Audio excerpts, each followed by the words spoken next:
They say divorce breaks a woman. They are wrong. It refines her. It burns away the illusions, the softness, the obedience that once made her predictable, and leaves behind something precise, unreadable, and free. What emerges from the ashes is not bitterness, but design. She has studied betrayal like a scientist studies disease, documenting every symptom, every weakness, every lie. She no longer asks to be loved. She observes who dares to try. Her affection is no longer currency, it is a test. And men feel it, that quiet, surgical detachment, that gaze that sees through performance. They call her cold, but what they truly mean is that she is beyond control. Because when a woman survives love's collapse and returns without dependence, she becomes the one thing every man secretly fears, a mirror that no longer reflects his power but exposes his fragility. This is not a story about heartbreak. It is a study of change, slow, silent, and absolute. It is the story of a woman who was broken but not destroyed. A woman who learned that when everything she trusted falls apart, something new is forced to rise inside her. At first, there is only silence. The kind of silence that comes after too many lies, too many tears, too many years of pretending everything is fine. Then slowly, the silence becomes strength. It becomes focus. It becomes understanding. Every man believes he understands a woman until she no longer needs him. He thinks he knows what she wants, how she feels, what will keep her close. But when love ends and her heart turns cold with truth, he realizes he never knew her at all. And every woman believes she knows herself until love collapses.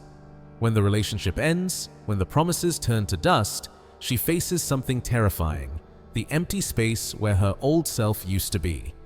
She looks into that emptiness and sees two choices: fall apart or rebuild. Most fall apart first, but some, the rare ones, rebuild. What remains after divorce is not ruin, it is revelation. Because when a woman survives the death of her old life, her old name, her old dreams, her old illusions, she sees the world differently.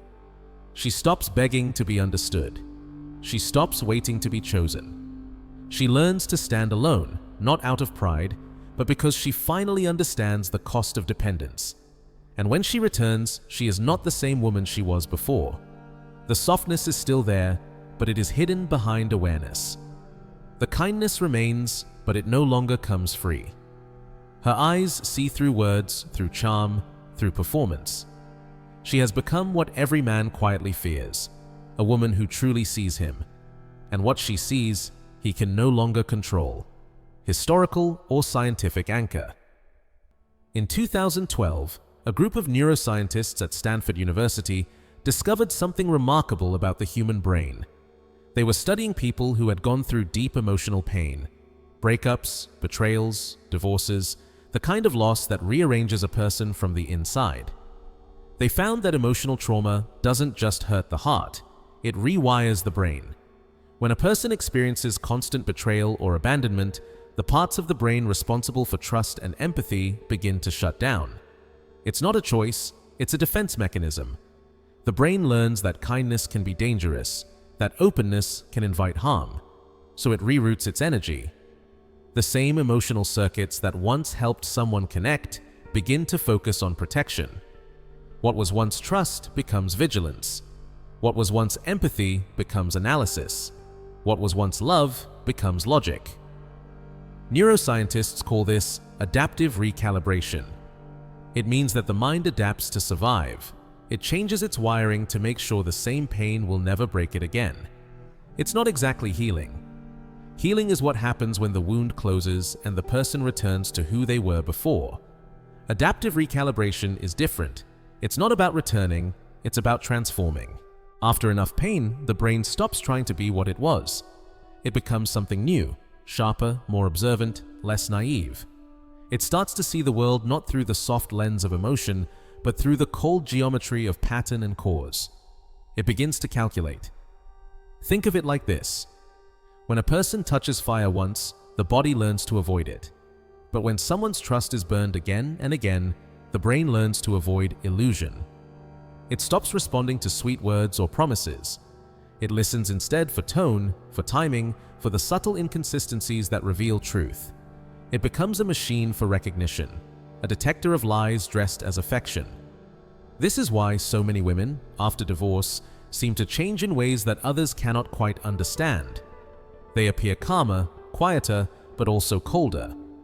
Their laughter doesn't come as easily.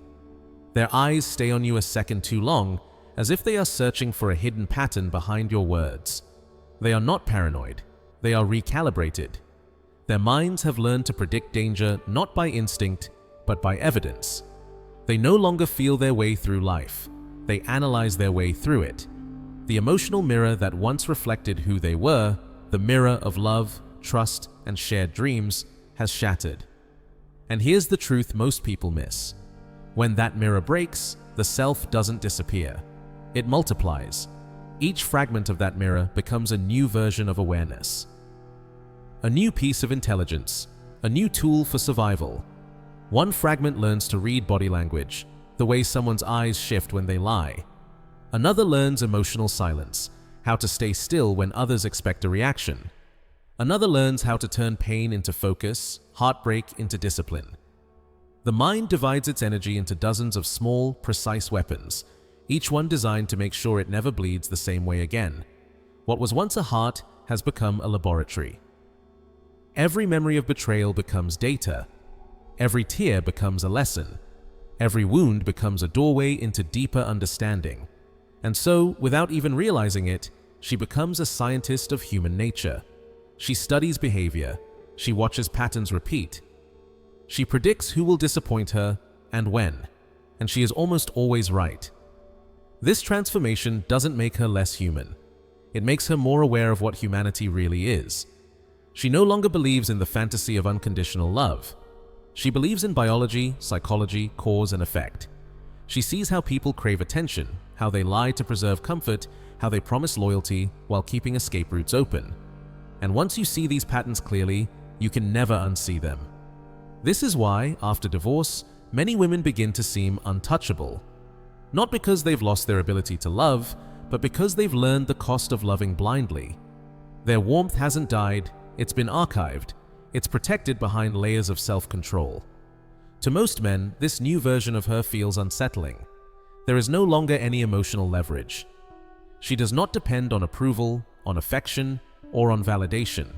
She listens, she smiles, she observes. But she doesn't fall, and that quiet refusal to fall, is what every man fears. Because in that silence, he sees himself reflected back without illusion. She has become a mirror that no longer flatters, a mind that no longer forgets, a presence that no longer bends.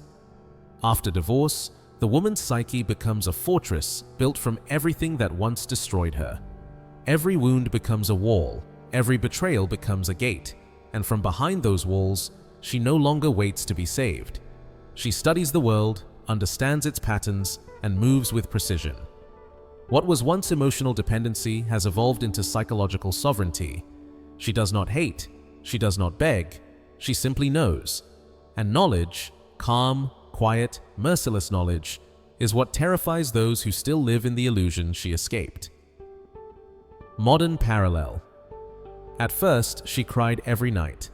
Not because she was weak, but because she didn't know what else to do with the silence. The house felt empty, not only because he was gone, but because her reflection had gone with him. Every sound, every memory, every photograph became a question. Who am I now, without the story I built my life around?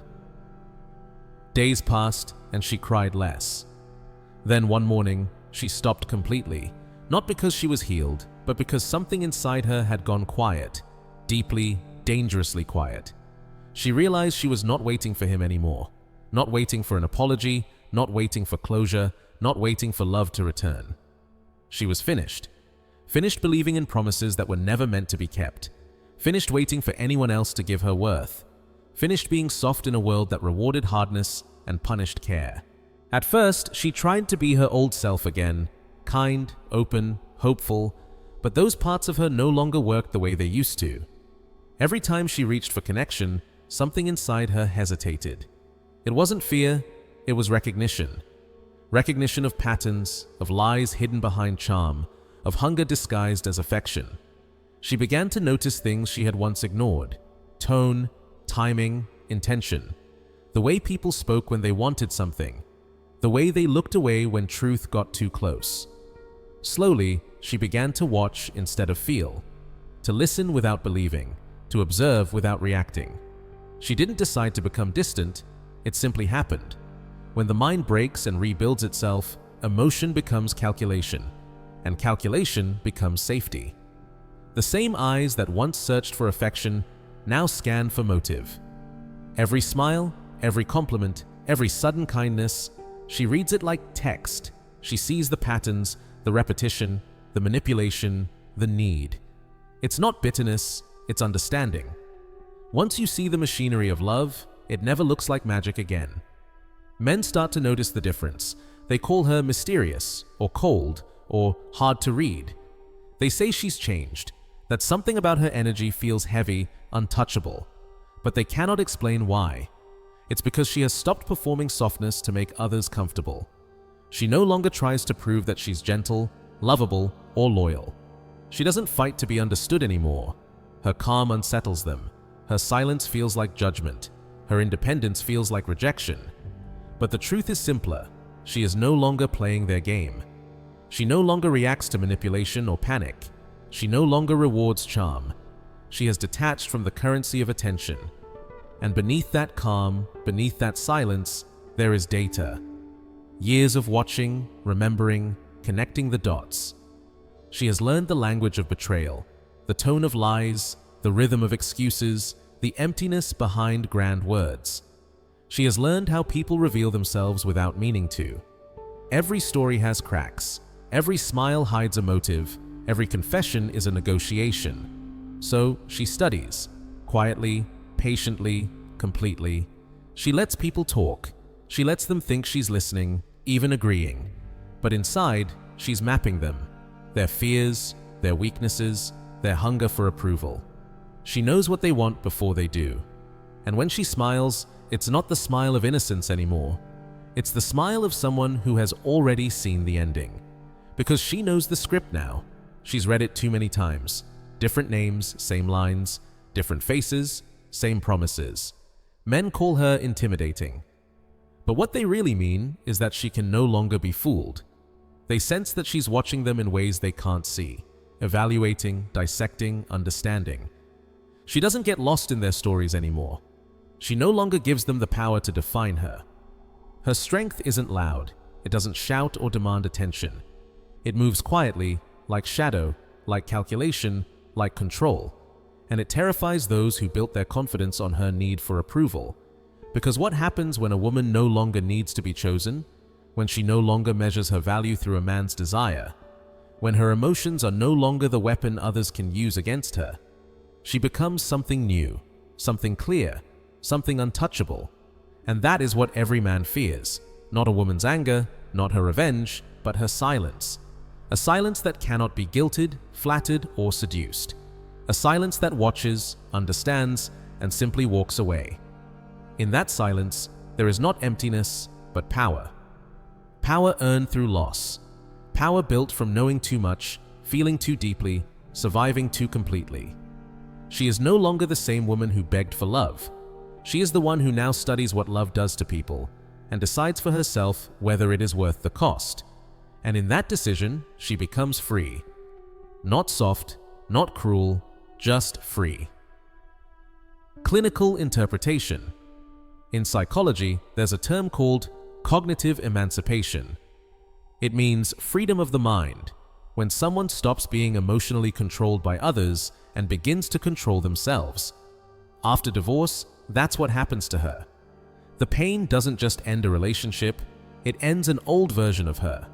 The version that needed approval, the version that waited for permission to feel enough. The version that believed love had to come from someone else to be real. For years, her emotions orbited around one center: his attention. His mood decided her peace. His silence decided her value. His affection was her proof that she mattered. But the collapse changed everything. When the marriage broke, the emotional system that ran her life broke too. At first, she thought she was losing her mind. In truth, she was freeing it. She started to realize something strange. The world didn't fall apart without his approval. It became clearer, quieter. This is not numbness. This is not bitterness. This is control. Control over attention. She no longer gives it away easily. Control over reaction. She chooses what deserves her energy. Control over desire. She no longer confuses wanting with needing. And that control, that stillness, that calm distance is exactly what terrifies men. Because in every game of romance and seduction, dependency is the lever that gives power. It's the invisible string that makes one person chase, explain, and compromise. As long as a woman needs to be loved, she can be controlled by love. But once that need dies, once she feels complete inside her own silence, the entire structure of control collapses.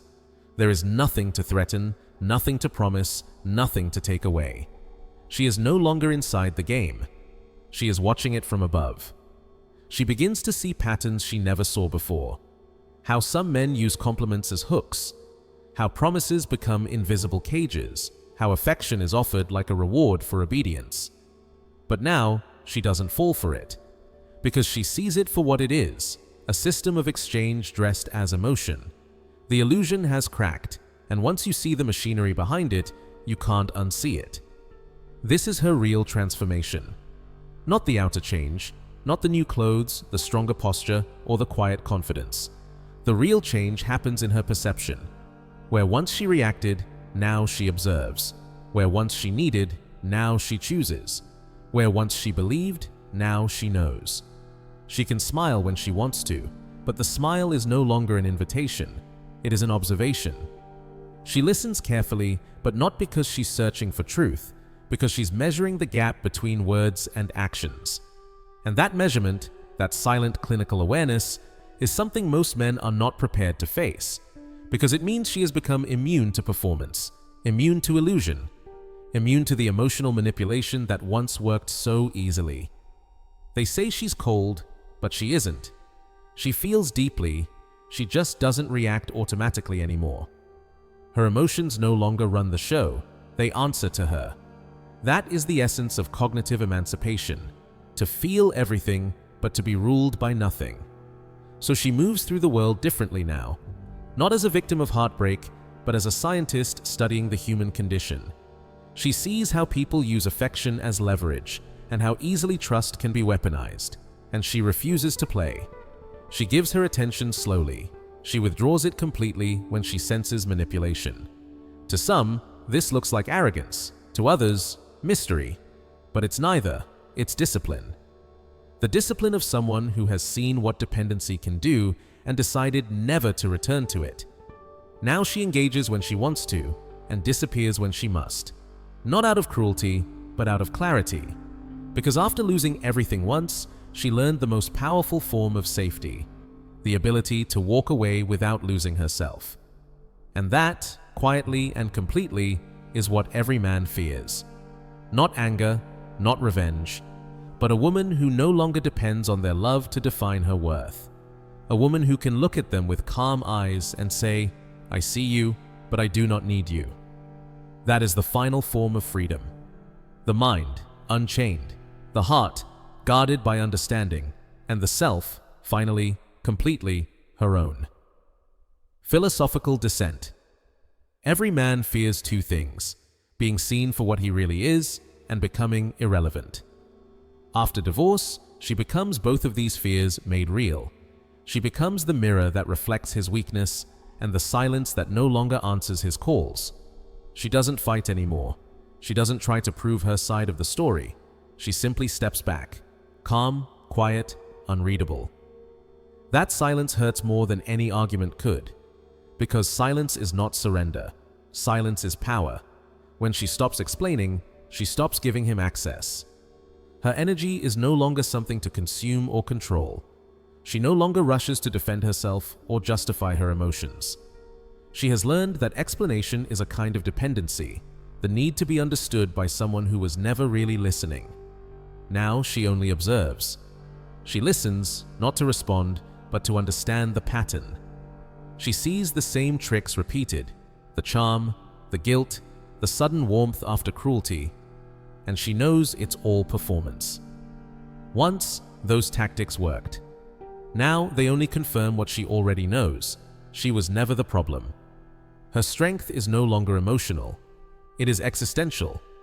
Before, she believed love gave life meaning. Now she understands that meaning was always hers to create. Her peace no longer depends on how someone else treats her. It comes from control. Control over her own reactions, her time, her attention. She is not hard, she is awake. Awake to the small manipulations hidden in kindness. Awake to the subtle control disguised as love. This awareness does not make her cruel. It makes her sovereign. She now belongs fully to herself. Men sense this change instantly. They feel that she does not need them. Not for money, not for comfort, not even for validation. She can admire them, enjoy them, even desire them, but she does not depend on them. And dependence is what made the old dynamic work. Without it, the balance of power is gone. This is why her calm is terrifying, because it shows that control is no longer possible. A person who cannot be manipulated is not someone you can own. They are a mirror reflecting everything false about you. She has stepped beyond the need to be desired. She still understands attraction, but it no longer defines her worth. She knows desire can be bought, sold, promised, and withdrawn. It's not love, it's leverage. And once she sees it clearly, she can walk through the world untouched by it. Now she is what philosophers might call self-referencing, a closed system.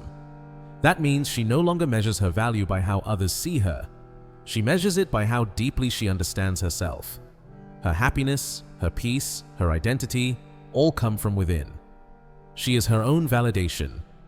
This kind of self-sufficiency frightens those who built their confidence on her compliance. They used to draw strength from her softness, importance from her attention. But now, when she looks at them, she no longer feeds that illusion. Her gaze is steady, reflective, and silent.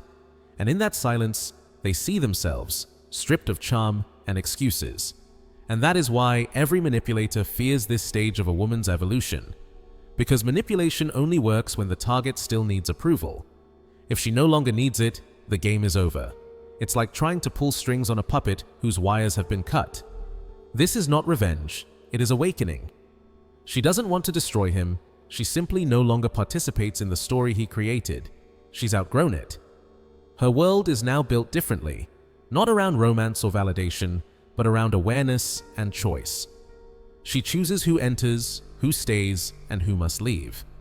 Every decision is deliberate, every silence is meaningful, every boundary is sacred. When she walks away now, she does not look back. She doesn't need closure, she is closure. Her absence becomes the answer he was not prepared to face. And so she becomes the embodiment of every man's unspoken fear, that one day, the woman he depended on for validation, comfort, and control will wake up and no longer need him. She becomes exposure because her gaze reveals the truth of his weakness, and she becomes irrelevance because her strength makes his influence disappear. In the end, she is not angry, she is free.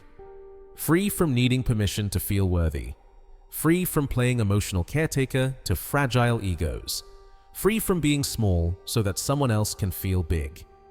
Her independence is not loud or boastful. It's quiet, still, absolute. It's the kind of peace that makes insecure people nervous, because it cannot be bargained with. This is what every man fears, even if he never admits it. Not the shouting woman, not the bitter woman, but the woman who no longer needs to explain herself. The woman who has seen through every illusion and still stands calm in the center of her own truth. Because once she reaches that state, she cannot be controlled, corrected, or convinced.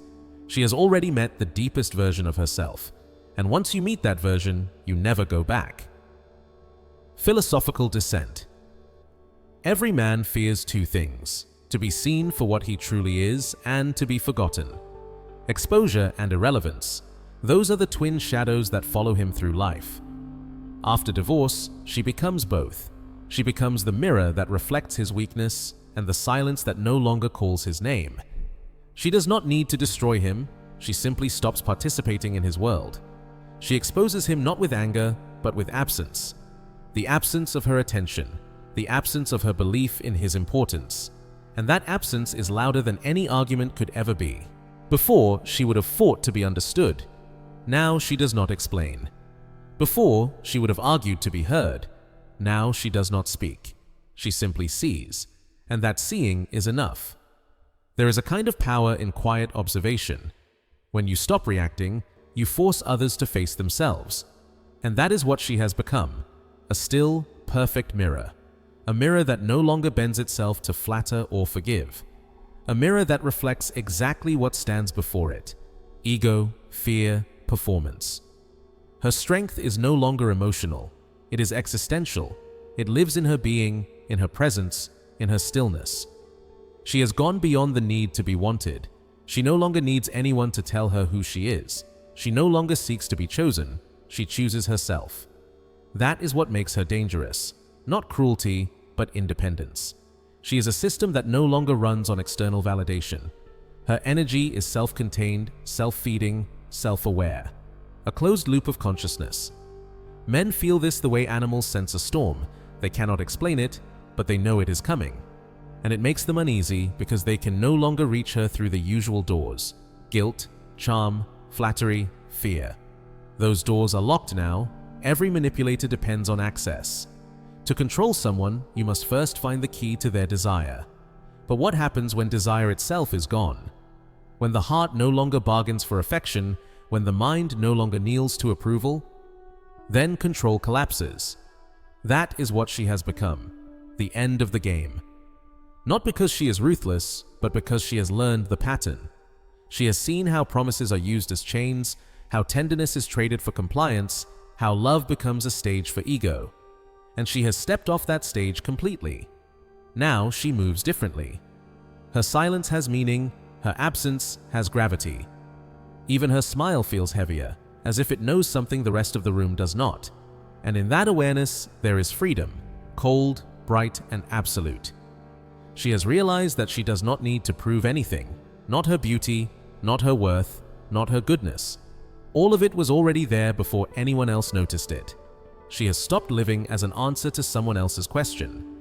And this, more than anything, is what terrifies men who thrive on control. Because when a woman no longer fears being alone, she becomes untouchable. When she no longer reacts, she cannot be manipulated.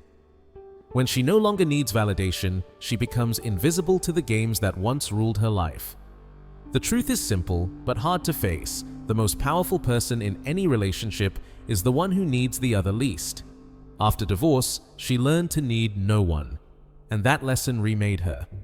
She now walks through life like a ghost of her former self, calm, unreadable, composed. But this ghost is not dead. It is awake, fully conscious. She sees how people use words to shape reality, how they hide fear behind charm, how they trade attention for control, and she no longer participates. She smiles when she must. She listens when it serves her. But her core remains untouchable. Every man who meets her senses it, that invisible boundary, that quiet certainty.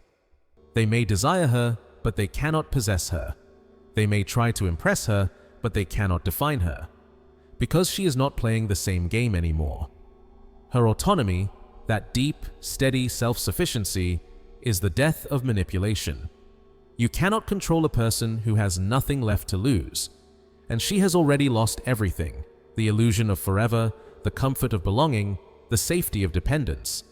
But in losing all of that, she found herself. Now, she carries a kind of peace that feels dangerous to others, a peace born not from forgiveness, but from understanding. She understands what people do, why they lie, how they love, and how they leave. And with that understanding comes detachment. She is not bitter, she is aware, not cruel, just clear. And clarity, when held by someone who once loved blindly, looks like power. Because it is power, the purest kind. The kind that does not scream or threaten or demand. It simply exists. After divorce, she has become both mirror and silence. She reflects truth, and she refuses to fill the void. She does not rescue. She does not chase. She observes. And that observation is what every man fears, because it strips away the performance and reveals the truth, that she no longer needs to be chosen to be complete. In the end, she did not just survive. She transformed. From dependency to detachment, from emotion to existence, from illusion to insight. And once a woman reaches that still, cold freedom, there is nothing left anyone can take from her.